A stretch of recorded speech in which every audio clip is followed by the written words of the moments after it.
Hallelujah, praise the Lord. जय मसीह की। प्रभु का धन्यवाद करता हूँ इतने अच्छे समय के लिए जो उसने मुझको दिया है, और आशा करता हूँ कि आप सब भी प्रभु में सही सलामत हैं।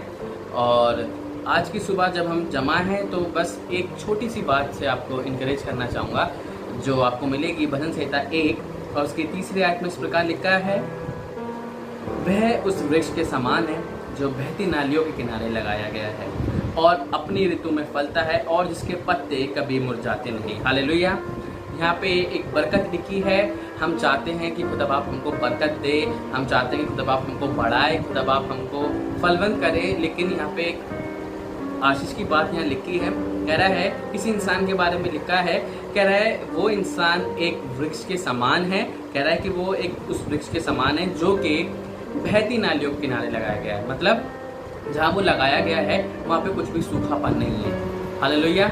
और कई बार ऐसा होता है कि हम अपने आप को ऐसी ऐसी जगह पे लगा लेते हैं जो हमको लगता तो है कि हमने अपने आप को बहती नालियों के किनारे लगाया है, लेकिन क्या होता है, हम देखते हैं बाद में कि वहाँ पे तो क्या होता है, बहुत ज़्यादा ड्राई हो जाता है, बहुत ज़्यादा सूखा पड़ जाता है। लेकिन यहाँ पे ये बताना चाह रहा है कि वह उस वृक्ष के समान है जो कि कहाँ लगाया गया है, बहती नालियों के किनारे। बहती नालियों के किनारे का मतलब ये है कि वहाँ पे हमेशा पानी चलता रहता है, वहाँ पे कभी भी सूखा नहीं पड़ता है। और ये पता जगह कौन सी है, ये जगह है जब आप अपने आप को खुदा के पास लगाओगे। जब हम खुदा के पास अपने आप को लगाते हैं तो क्या होता है, हम वहाँ पे सींचे जाते हैं। हालेलुया। और वहाँ पे क्या होता है, कभी भी ड्राई नहीं पड़ता। लेकिन जब हम अपने आप को खुदा से अलग किसी और चीज़ में लगाते हैं, हमको लगता तो है यहाँ पे कि यहाँ पे सब कुछ अच्छा है, बहुत फलवंत है, लेकिन क्या होता है, कुछ टाइम बाद, कुछ समय बाद वहाँ पे क्या होने लग जाता है, ड्राई होने लग जाता है, सूखा होने लग जाता है। और फिर हमको लगता है कि काश हम वापस अपने आप को खुदा के पास लगा लेते, काश हम वापस खुदा के पास चले जाते।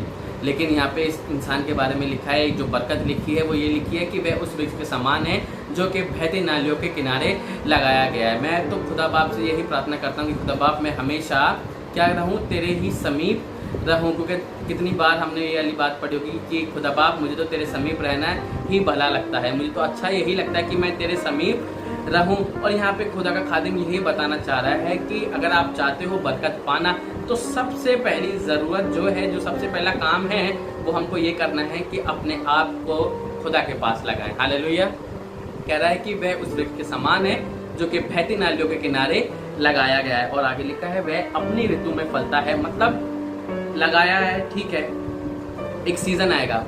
पहले क्या किया है, पहला प्रोसेस क्या था कि हमने अपने आप को लगा लिया था, वहाँ पे अपने आप को रख दिया था कि खुदा बाप अब हम अपने आप को तेरे पास रख रहे हैं, तेरे पास लगा रहे हैं। अब दूसरा काम क्या है, वो कह रहा है कि वह क्या है, अपनी ऋतु में फलता है। और कई बार ऐसा होता है कि हम दूसरों को देखते हैं फलते हुए और हमको बहुत बुरा लगता है, खुदा बाप हम इतनी दुआ कर रहे हैं, खुदा बाप हम इतनी बाइबल पढ़ रहे हैं, खुदा बाप हम चर्च जा रहे हैं, खुदा बाप टाइट दे रहे हैं, ऑफरिंग दे रहे हैं, खुदा बाप वर्शिप कर रहे हैं, लेकिन खुदा बाप हमारा तो सीजन ही नहीं आ रहा है खुदा बाप। और खुदा से कहते हैं, खुदा बाप अपना टाइम कब आएगा,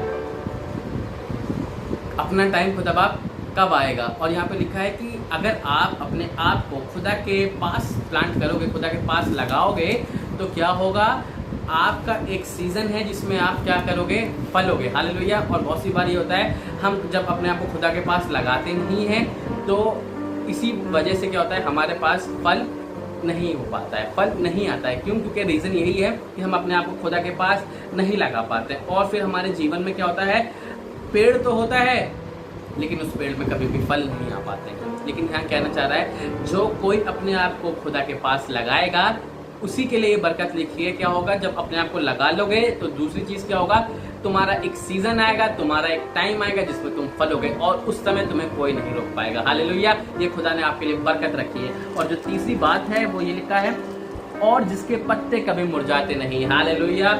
और बाइबल में लिखा है ना, चाहे धर्मी जन 7 बार भी गिरे तो भी उठ खड़ा होगा। 7 बार का मतलब पता क्या है, हफ्ते में 7 दिन होते हैं। शायद एक दिन गिर जाएगा, 2 दिन गिर जाएगा, लेकिन फिर भी क्या होगा, 7 दिन भी अगर वो गिरे फिर भी उठ खड़ा होगा। हालेलुया। और यहाँ पे ये लिखा है कि उसके पत्ते कभी भी मुरझाते नहीं है। खुदा बाप ने ये हम पे अनुग्रह किया है, ये हम पे ग्रेस किया है। क्या कि जब हम अपने आप खुदा के भवन में लगाएंगे, खुदा के पास अपने आप को लगाएंगे, तो क्या होगा, पहली चीज़ हमें लगाना है, दूसरी चीज़ क्या होगा, हमारा एक टाइम आएगा, एक हमारा एक समय आएगा जिसमें हम फलेंगे। और तीसरी चीज़, क्या होगा कि हम कभी भी मुरझाएंगे नहीं। बहुत सी बार बहुत से लोग मुरझाने लग जाते हैं, दूसरों की आशीषों को देख के, दूसरों की बरकतों को देखकर, अपने हालात को देख के मुरझाने लग जाते हैं। खुदा बाप ये हमारे साथ ही ऐसे क्यों होता है? खुदा बाप सारी परेशानियां हमारे ही जीवन में क्यों रखी है? खुदा बाप कब तक ये बीमारी चलेगी? खुदा बाप कब तक इस कर्जे में हम दबे रहेंगे? खुदा बाप कब तक इस परेशानियों के बोझ के नीचे हम दबे रहेंगे? और क्या होता है, हम मुरझाने लग जाते हैं, हम सुस्त हो जाते हैं, हम दुखी हो जाते हैं। लेकिन यहाँ पे कह रहा है जब तुम अपने आप को खुदा के पास लगा लोगे तो क्या होगा? तुम अपनी ऋतु में फलोगे। और तीसरी चीज, तुम्हारे पत्ते कभी मुरझाएंगे नहीं। शायद तुम्हारे उस समय उस पेड़ में फल ना हो, लेकिन तुम्हारे चेहरे पर कभी उदासी नहीं होगी, क्योंकि तुमने अपने आप को कहाँ लगाया है? बहती नालियों के किनारे लगाया है। तुमने अपने आप को यहोवा के पास लगाया है। तुमने अपने आप को खुदावंत के समीप रखा है। हालेलुया।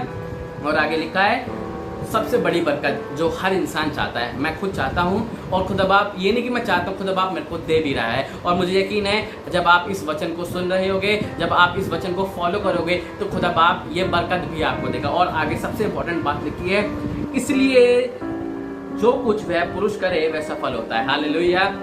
आपने सुना होगा यूसुफ के बारे में, जब हमने यूसुफ के बारे में पढ़ा तो वहाँ पे लिखा है यूसुफ जिस भी काम में हाथ डालता था, खुदा बाप क्या करता था? उसके काम को सफल कर देता था। ऐसा कोई काम नहीं जो मतलब उसका बना ना हो। क्यों? क्योंकि उसने अपने आप को खुदा के समीप लगा लिया था, इसलिए उसके पत्ते कभी मुरझाए नहीं। यूसुफ के साथ इतना कुछ हुआ, इतना सब कुछ बुरा हो गया, गड्ढे में डाल दिया उसको, मतलब इतना उसके ऊपर झूठे आरोप लगा दिए, उसको जेल खाने में डाल दिया, लेकिन मैंने कहीं नहीं लिखा कि यूसुफ के पत्ते मुरझाए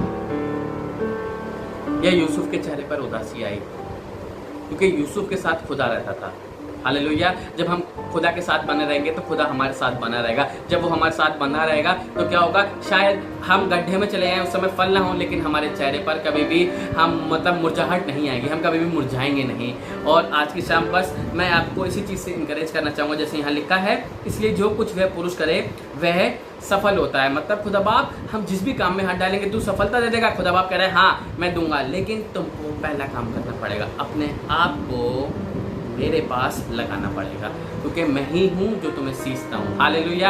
आज की सुबह में मैं आपको बस इसी बात से इनकरेज करना चाहूँगा कि सब कुछ छोड़कर आज अपने आप को खुदा के समीप लगाएं, खुदा के पास लगाएं। जब हम खुदा के पास अपने आप को लगाएंगे तो क्या होगा?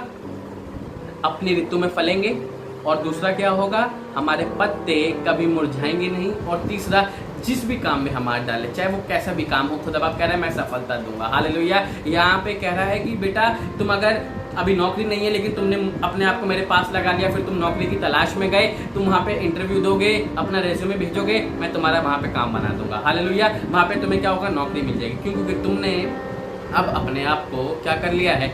मेरे समीप लगा लिया। आप किसी भी काम में हाथ डालोगे खुदा बाप आपको बरकत देगा। बस अपने आप को हमें एक ही काम करना है, क्या? कि खुदा के समीप रखना है, खुदा के समीप अपने आप को लगाना है, खुदा के पास जाना है, खुदा बाप से कहना है खुदा बाप हमसे बहुत बड़ी गलती हो गई, खुदा बाप हम तुझसे दूर हो गए।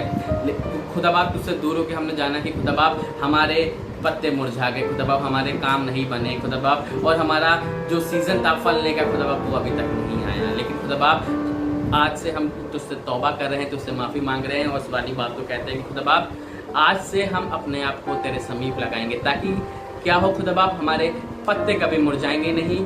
और फिर खुदा बाप क्या होगा? हमारा जो फल का समय आएगा उसमें हम फलेंगे। और खुदा बाप तीसरी चीज़ कि खुदा बाप अब हम जिस भी काम में हाथ डालेंगे खुदा बाप तू उसको सफल कर देगा, क्योंकि हमने अपने आप को तेरे समीप रख लिया है, तेरे पास लगा लिया है। बस मेरे भाई और बहनों, आज की सुबह मैं आपको इसी चीज़ से इनकरेज करना चाहूँगा, अपने आप को खुदा के पास लगाएं। जब हम अपने आप को खुदा के पास लगाएंगे तो खुदा बाप ने जो बरकतें लिखी हैं ये सब आपको दे देगा। जय मसीह की।